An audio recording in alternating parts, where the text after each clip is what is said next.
شخص کر رہا ہے ابھی تک وفا کا ذکر، ایک شخص کر رہا ہے ابھی تک وفا کا ذکر، کاش اس زباں دراز کا منہ نوچ لے کوئی۔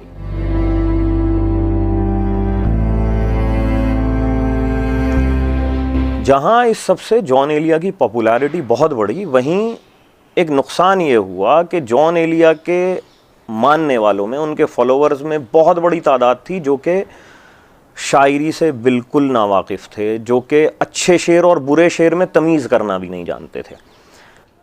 ان لوگوں نے جان ایلیا کو مذہب بنا لیا اور ان کی نظر میں جتنے باقی شاعر تھے ان سب کو ریجیکٹ کر دیا گیا، ان کی کوئی حیثیت نہیں تھی۔ تو یہ جان ایلیا ورسز ادرز ہو گیا تھا معاملہ بالکل بھی، اور ادیب اور کرٹکس اور ساہتیہ کار بھی جان ایلیا کو جج کرنے لگے ان کے فالوورز کی بنیاد پہ، ان کے ویڈیوز کی بنیاد پہ۔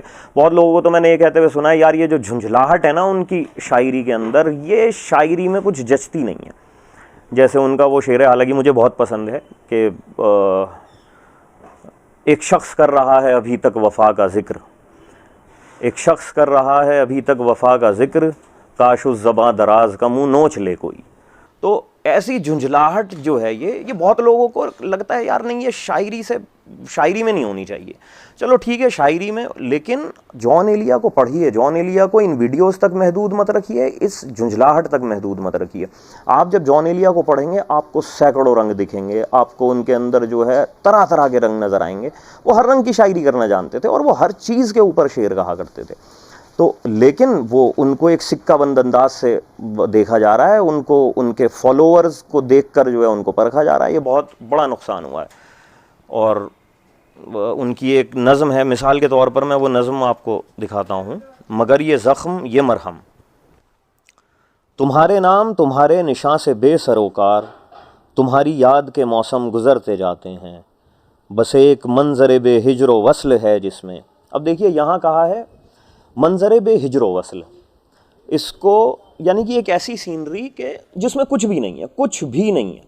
تو اس کو کہنے کے لیے آپ یہ بھی کہہ سکتے تھے کہ ایک منظر ہے جس کے اندر کچھ نہیں ہے، وہی اپنا اردو شاعری کی ٹرمینالوجی کہ منظر بے ہجر و وصل ہے، کہ جس میں نہ ملن ہے نہ جدائی ہے، ایک ایسا منظر۔ بس ایک منظر بے ہجر و وصل ہے جس میں ہم اپنے آپ ہی کچھ رنگ بھرتے جاتے ہیں، نہ وہ نشاط تصور کہ لو تم آ ہی گئے۔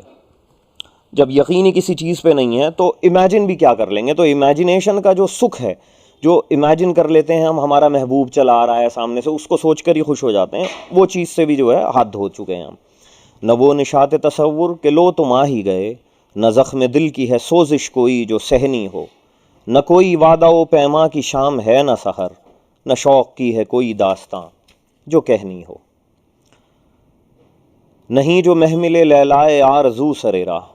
دیکھیے ایسا ہے، یہ جو فضا ہے، یہ جو ایٹماسفیئر ہے، یہ جو باد صبا ہے، پروائی ہے، یہ ہمیں اس لیے بھلے لگتے ہیں، اس لیے پیارے معلوم ہوتے ہیں عاشق کو خاص طور سے، کہ اس کو لگتا ہے میرا محبوب اسی ایٹماسفیئر میں، اسی فضا میں سانس لیتا ہے۔ یہ جو باد صبا ہے، یہ پروائی ہے، وہ اتنی خوشگوار اس لیے معلوم ہوتی ہے کہ اس کو لگتا ہے اس میں اس کے کچھ پیغام مجھ تک کے آ رہے ہیں۔ تو اگر ہمیں ان چیزوں پر یقین ہی نہیں رہے گا تو صبا اور یعنی پروائی اور فضا جو ہے ان کی کوئی اہمیت ہی نہیں رہ جاتی۔ نہیں جو محمل لیلائے آرزو سر راہ، تو اب فضا میں فضا کے سوا کچھ اور نہیں، نہیں جو موج صبا میں کوئی شمیم پیام، شمیم پیام یعنی کہ پیغام کی خوشبو، نہیں جو موج صبا میں کوئی شمیم پیام، تو اب صبا میں صبا کے سوا کچھ اور نہیں، اتار دے جو کنارے پہ ہم کو کشتی وہم۔ یہ مجھے بہت پیاری لائنز لگتی ہیں کہ اگر کبھی اتفاق سے یہ جو ڈاؤٹ ہے، یہ جو وہم ہے، اس کی کشتی ہمیں کبھی کنارے پہ لا بھی دیتی ہے، تو بھی ہمیں لگتا ہے کہ یار ہم ابھی بھی بھنور میں ہی ہیں، ہمیں یقین ہی نہیں ہوتا، ہم اتنے زیادہ بے یقینی میں مبتلا ہیں۔ اتار دے جو کنارے پہ ہم کو کشتی وہم، تو گرد و پیش کو گرداب ہی سمجھتے ہیں، گرداب یعنی کہ بھنور، تمہارے رنگ مہکتے ہیں خواب میں جب بھی، تو خواب میں بھی انہیں خواب ہی سمجھتے ہیں۔ نہ کوئی زخم نہ مرہم کہ زندگی اپنی گزر رہی ہے ہر احساس کو گنوانے میں، مگر یہ زخم یہ مرہم بھی کم نہیں شاید کہ ہم ہیں ایک زمیں پر اور ایک زمانے میں۔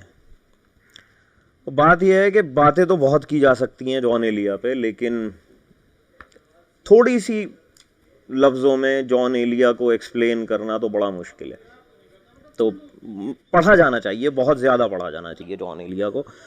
اور بس ان کے بارے میں یہ بالکل صحیح شعر ہے کہ ایلیا جان کچھ نہیں کرتا، صرف خوشبو میں رنگ بھرتا ہے.